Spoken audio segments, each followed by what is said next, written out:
Magazine. Estoy junto a mi compañera Agustina Bassi.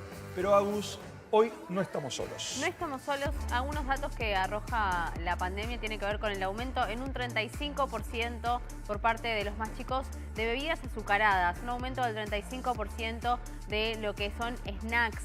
Y también un descenso importante de lo que es comida saludable. Entonces, ¿qué es lo que ha pasado en este tiempo y cómo podemos ayudar a los más chicos? Esa es nuestra premisa hoy y por eso, Dani, estamos con una licenciada en nutrición y también con un supervisor de educación física en escuelas medias para ver cómo desde dos áreas podemos abordar esta problemática. Exactamente, están con nosotros la licenciada Mercedes Vanegas y el amigo Paul Dani, que hoy lo tenemos, por fin lo tenemos a vivo, presencial. ¿Qué tal, Paul? ¿Cómo te va? Muy bien. Hola, Mercedes, bienvenidos. Hola, ¿qué tal? Muchas gracias. Bueno, realmente, como decía Agustina, y lo hablábamos también en la previa y antes del programa, es un tema que realmente nos preocupa como padres, ¿no? ¿Qué es lo que ha arrojado la pandemia? Muchas cosas que preveíamos, pero que ahora estamos viendo. Y el tema del sobrepeso en los chicos es realmente un tema que nos preocupa. Primero, gracias por la invitación y realmente es un tema que nos preocupaba antes de la pandemia. Eso también hay que aclararlo. Es verdad. Porque ya la última encuesta había demostrado que teníamos una tasa muy alta de obesidad en los niños, niñas y adolescentes.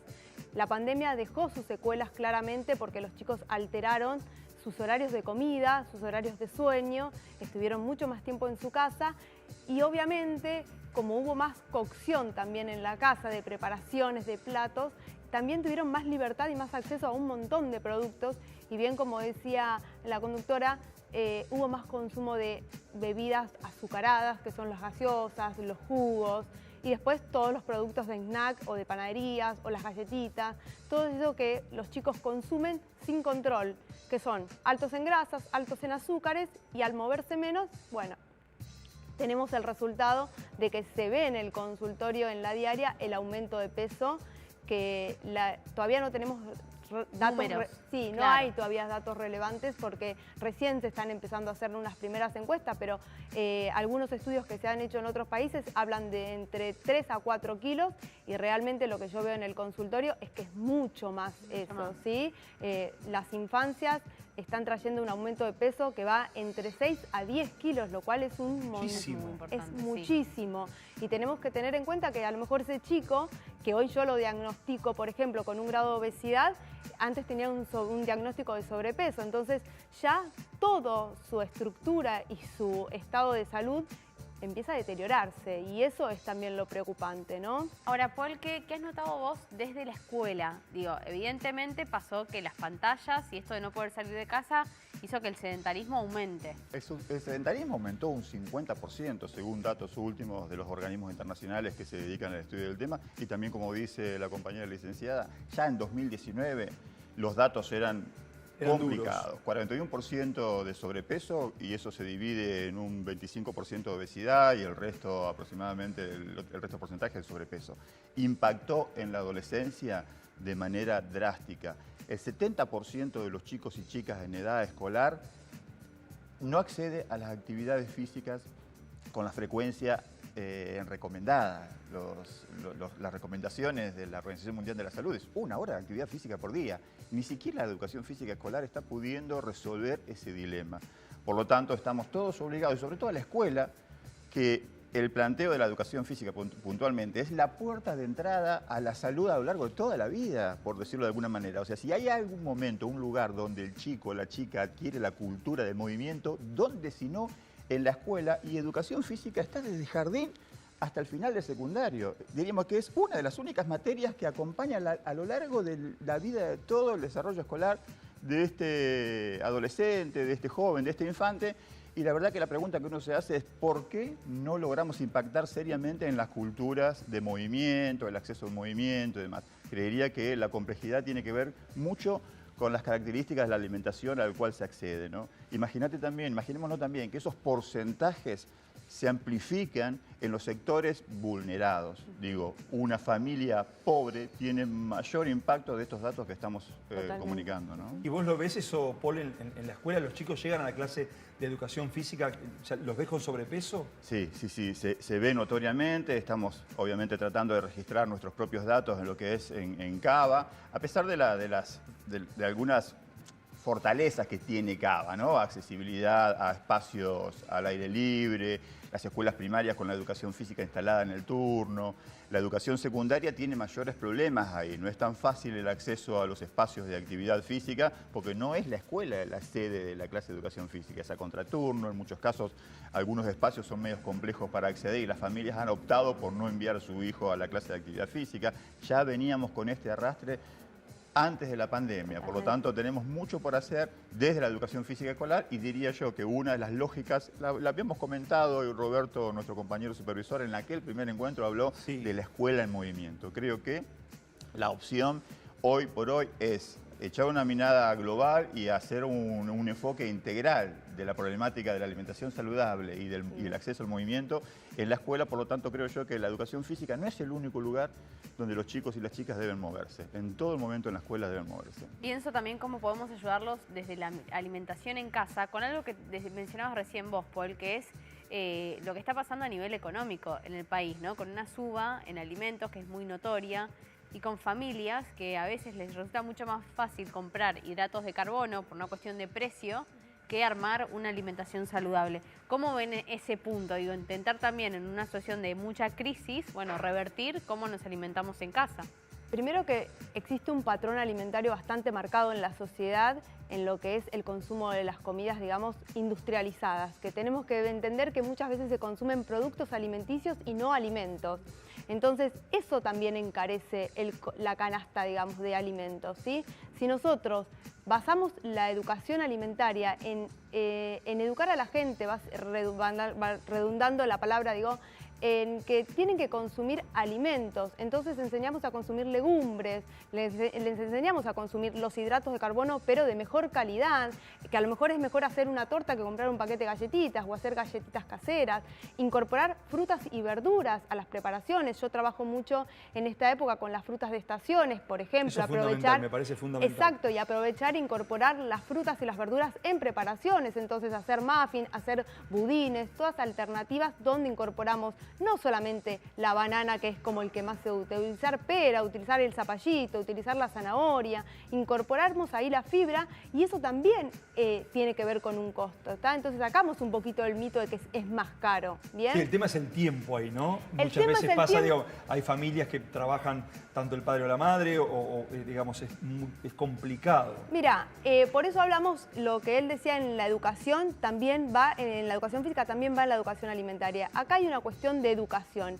Nos vendieron lo fácil y lo rápido. Entonces, es verdad que uno dice es cuestión de tiempo, pero una vez que uno se organiza y aprende y le damos ciertas técnicas porque pasa en el consultorio, es mucho más sencillo poder abordar la forma de comer sano y saludablemente, ¿sí? Entonces, lo que tenemos que darle a las personas, obviamente, son las herramientas. Y a las madres y a los padres o al tutor que tenga el chico con el que convive, que muchas veces son abuelos, enseñarles también eso. Por eso las consultas son familiares y es la manera de poder avanzar en una educación alimentaria, porque si nos quedamos en que siempre nos va a faltar tiempo, nos va a faltar tiempo para la educación física, para movernos, para comer bien, entonces seguimos dilatando ese tema. Y además, bueno, esto que destacás, ¿no? Es un cambio que es familiar, porque también los chicos terminan consumiendo lo mismo que los adultos. Totalmente. Entonces te pido para los adultos ideas, y también lo sumo a Paul, ideas de cómo podemos movernos o sumar como millas, ¿no? En esto de la educación física desde ambos lugares, ideas de alimentación saludable e ideas para hacer que los chicos se muevan más quizás dentro de casa o en ¿no? Como bien, más allá del panorama que hemos pintado, que evidentemente tiene su lado crítico, no podemos dejar de destacar todo el inmenso aporte que las escuelas están haciendo para innovar en esas intervenciones. La pantalla fue intervenida por la educación física. No fue lo deseado el nivel de respuesta, pero hubo acciones creativas de hacer gimnasia en casa, el acto físico corrido del reglamento escolar y utilizar la ficha de salud, donde el adulto responsable se hace cargo de la salud, es colectivizar la posibilidad de realmente acceder a la educación física para que sea una puerta de ingreso a la salud. Antes, el que no tenía el apto físico no podía ir a la clase de educación física. El 50% de la población estudiantil en capacidad de acceder. Por lo tanto, lo que proponemos hoy es diversidad de oferta de movimiento, más allá de la clase de educación física. Habíamos comentado en algunas salidas las caminatas o el famoso caminatón, que está en plena actividad y por suerte hemos logrado niveles de autonomía. No es que se camina en la clase de educación física, se camina con la familia por fuera del espacio de la educación física. Otros actores institucionales convidan, el profe de historia dice, vamos a recorrer el barrio, apretamos el app del caminatón y empiezan a registrar. Y eso va como sincronizando la propuesta integral de la escuela, pensando en acceso al movimiento y pensando en la alimentación saludable, que considero debe ser un eje transversal mucho más valorado y mucho más intensificado en estos tiempos, ¿no? ¿Y en casa qué te parece que podemos hacer? ¿Cómo podemos incentivarlo? Porque mucho depende de nosotros, de la propuesta que hagamos nosotros, ¿no? Decir, acompáñame a hacer las compras, vamos a dar una vuelta a la plaza, bueno, vamos a jugar a la pelota. Digamos, depende de mucho esfuerzo también de los padres. Esfuerzo, redunda en beneficio, por supuesto. Lograr la adherencia de la familia es parte de la estrategia, ¿no? Cuando tratamos con niños es más fácil por ahí lograr que los papás, las mamás puedan ser los actores que promuevan el movimiento. En el caso del adolescente, es más complicado. Ya lo hemos charlado, esto es mucho más complejo, por eso habilitamos escenarios alternativos como la presencia o convocatoria en redes sociales, donde empiezan a visualizarse ellos mismos, compañeros de una escuela, compañeros de otros, se motivan para la caminata. Enganchar espacios de fortalecimiento en actividades físicas inéditas, como por ejemplo los deportes de arena que hemos instalado en la escuela, han motivado enormemente y son los propios chicos y chicas que motivan al docente a participar de esos escenarios.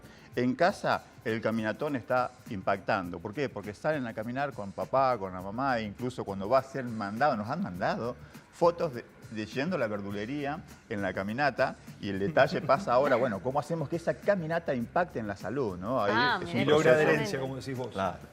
Y en cuanto a la alimentación, ¿qué Bueno, podemos cambiar así en casa que sea fácil de hacer? Y bueno, por ejemplo, podemos empezar a involucrar a los chicos en la cocina, que eso es un punto importantísimo para que ellos se vayan conectando. Además les gusta Les y mucho. encanta. Digo, porque los programas de cocina que se han instalado ahora como realities, realmente funcionan y tienen mucho público de los chicos. Y obvio, y en es los algo que chicos. vos dijiste ahí, a veces el que pone el límite es el padre por el tema de la rapidez, para que no ensucien, entonces a los chicos les encanta. Ahí tenemos que empezar a incorporar todas las verduras en todas las preparaciones que podamos, o sea, se le puede hacer las famosas patitas o nuggets que los chicos están acostumbrados a consumir con alguna legumbre adentro, con verduras adentro, se los empana con semilla, hacerle croquetitas de verduras o de calabazas o de boniato, hacerles terrina, empezar a incorporar las pastas con vegetales incorporados, al puré de papa, que es lo que los chicos más comen, empezar a incorporarle a lo mejor brócoli mezclado, espinaca, empezar a hacer esas pequeñas cosas para de a poquito ir incorporándolo. El problema que tenemos es que a veces los padres le ponen al chico un plato de golpe de brócoli. Bueno, no, hay que comer verdura porque la nutricionista dijo, no, es un poquito, hay que tener en claro que hay que ir acostumbrándolo, si no tienen el hábito, entonces es de a poquito. Le ponemos un arbolito, lo dejamos, bueno, pero hay que tener insistencia, o sea, se lo tenemos que poner todos los días a ese arbolito para que el chico lo vaya conociendo y adaptándose. Y el postre, la fruta, como eso es importante. Como colación en el colegio la fruta va Como perfecto. colación en el colegio la fruta. Pero la Hay tienen que comer, porque hay si barritas están acostumbrados caseras. a las galletitas, es complicado hacer ese clic, ¿no? Ese cambio. Por eso, nosotros teníamos como la esperanza de que como estaban en casa iban a mejorar algunos hábitos al cocinar todos un poco más, empeoraron. pero empeoraron porque es lo que hablábamos hoy. Tenemos un medio besogénico que es muy difícil y hay un patrón que es muy difícil de cambiar. Entonces tenemos que ir de a poco, pero es un trabajo de familia y después tenemos que ver qué pasa cuando ese chico, como decimos, lo insertamos en la sociedad o lo insertamos en la escuela. Si en la escuela van todos los amiguitos con un alfajor y yo llevo una manzana y seguramente me siente al bicho raro, como quien dice, y el chico no quiera comer la manzana. Sí, ¿no? competir contra el kiosco es complicado. Es Están muy cambiando complejo. mucho igual los kioscos de algunas escuelas. ¿Se lo tienen Kioscos saludables. visto eso? En Sí, secundaria no está No. pasando lo mismo que en primaria. Sí, es ¿En qué complejo. sentido, Paul? Es que diría que la modificación se está dando en la cultura de adquisición del acceso a los kioscos escolares en primaria con mucha más fuerza Énfasis. sobre la alimentación saludable y sobre el control Que en del tipo de secundaria. alimento que se oferta. En la escuela secundaria creería que falta una intensidad y también es cierto que vino la pandemia y puso en stand-by estas cuestiones de las licitaciones de los comedores, de los kioscos escolares, los bufetes escolares. Por lo tanto, el nivel de exigencia no es el que nosotros desearíamos, porque la verdad que yo particularmente considero que la bebida azucarada no tendría que estar en la escuela. No, yo también apoyo eso. Creo que merece un debate aparte y va a ser para otro programa. ¿Por qué comemos lo que comemos, no? ¿Qué es lo que tapamos con comida o qué depositamos en la comida? Totalmente. Sí, eso es algo, como decís, que es muy largo hablar, porque yo siempre pongo el ejemplo de que desde que somos chiquitos lloramos, el bebé tiene 2 días y ¿qué hacen? Pecho. No sabemos qué le pasa, pero el bebé llora y ya lo conectamos a la comida. Entonces nosotros emocionalmente estamos muy conectados con la comida.